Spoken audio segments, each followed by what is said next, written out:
Hello， 各位大家好。那这部影片是3周年版本第2把新武器，也就是紫源的第2专武8期断雷枪的测试影片。那一样，主播会从机制、突破、系数到实战与总结，完整的呈现这一把武器供各位参考。那就让我们来看一下8期断雷枪的整体测试结果吧。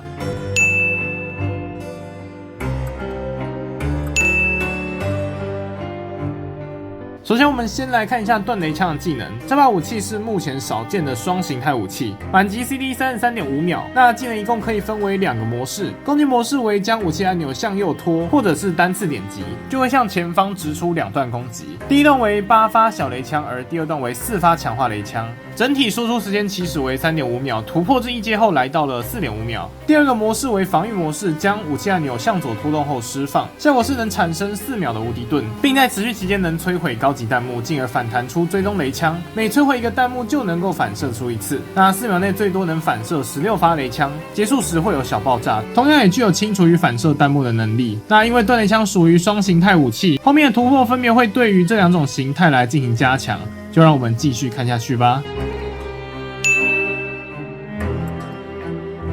我们先看到武器星节部分，没意外，如果要抽就建议升至满星。重点在于这把武器对于野兽有 15% 额外的伤害增幅，也就是对野兽的伤害更高，贴合紫源的被动能力。突破的部分，1阶强化攻击模式提供额外3发雷枪向前发射，而紫源使用时能射出的雷枪就由8发增加至13发。2阶老样子提供 1.3 倍爆伤跟 20% 爆率，3阶增加防御模式，防御时间从4秒提升至5秒，紫源使用时为6秒，相当于缓解了防御模式需要消除16个弹幕才能拉满系数的时间压力。4阶提升攻击力 10%， 总体提升为原先的 1.087 倍。5阶增加爆伤为 1.5 倍，爆率 30%， 让整体的伤害水准更高。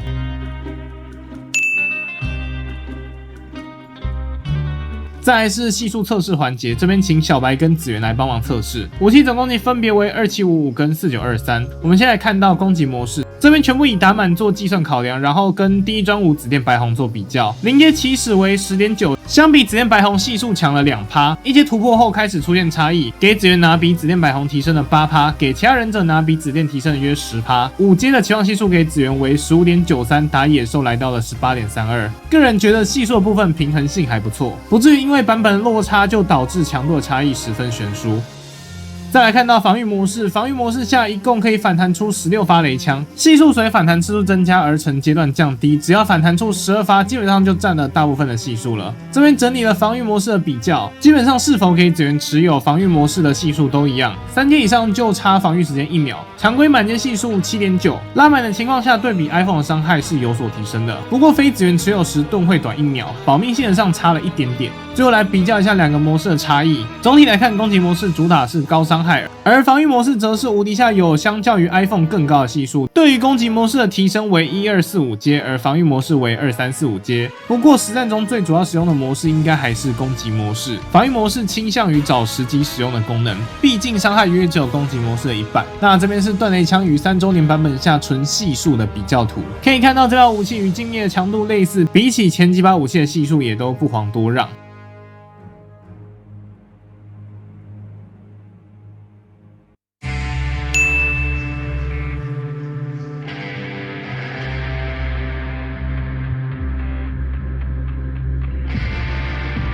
再来是实战测试，主播特别挑几个关于断雷枪各位观众可能会想知道的点进行客观的实战测试。首先 3v3 使用磨刀石连续释放，可以发现第1发武器的小雷枪并没有完全被覆盖，但是强化雷枪消失，一共打出了22发攻击，比起理论上1次的15发还多一点，不过也比2发分开放少了很多。但如果装备与主副武器则都能够获得完整的伤害，代表大课长是可以抽2把，同时装备于紫源身上的。而背板的部分，攻击模式只有贴背才能够打到较为完整的伤害，期间若是 BOSS 离开则会空招。另外配合紫源大招释放时，终结技能会导致断雷枪全空，因此要特别注意不要快进4式的时候才开，不然伤害会少一大截。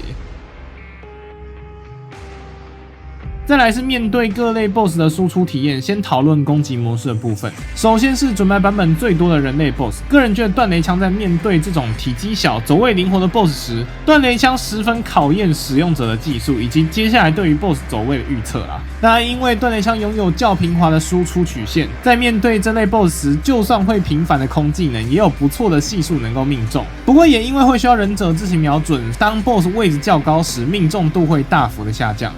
而遇到不可消的 BOSS 时，断雷枪可能会因为瞄准的需求，需要以一些血量来交换输出，非常能展现玩家的夺板功力，是一把值得技术玩家抽取的武器。不过6命指源也是可以全程保持雷域来释放，以此提高断雷枪的输出手感。而跑图释放部分对于前方能够清除大多数障碍物，减速的体验上也不明显，手感不错。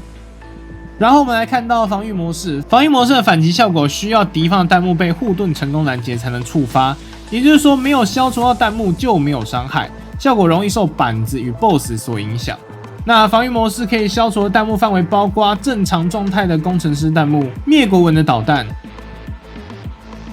与常规下的出神入化毛笔，但对于强化武装、激光喷射、破碎冰晶都是无法消除并反弹的。那面对这种高级不可消弹幕时，虽然没有伤害，但至少完全无敌，能让玩家多续命6秒钟，或许就能够把大招开完。而面对邪影这类过动 BOSS 时，防御模式反弹时，如果 BOSS 不在场上，就无法反弹出追踪的弹幕。在释放时也相当考验玩家对时机上的把握。另外，在3v3跑图时也因为没有 BOSS， 只能作为纯粹的无敌盾使用，并不能反弹出更多雷枪来消除更多的弹幕。但是也因为无敌的特性，面对这赛季的陷阱专家流派，一个无敌盾下去基本上能克制90%以上的陷阱卡，能作为对策武器来选用。最后总结一下八旗断雷枪的特性，它的表现会因为以下因素来产生明显的差异。首先是敌人的移动模式，越不动 BOSS 攻击模式打得越满。再来是弹幕的密度，足够的弹幕数量决定了防御模式的反弹数量。最后则是使用者对攻防切换时机的掌握，能够抓住什么时候用什么模式，会是这一把武器最需要学习的重点。因此有几个推荐抽取的对象啦。第一种是对于资源操作熟悉的玩家，毕竟大招附加了多种缓速，能够辅助将武器打满。只要注意不要被尾段大招给吃掉，基本上靠着优秀的系数，断雷枪还是能成为高手的新选择。那再适合抽取的对象就是课长们，常会需要根据不同 BOSS 来调整武器，来拼更高的伤害，以求速通。在不考量金钱的花费下，也是可以抽取5+5来应对排行榜的。而最后是觉得紫电生存能力不够的手残党玩家，全程只使用防御模式来求生存，可以体验更多游戏 BOSS 的板子，快速累积经验，与雷枪一同成长。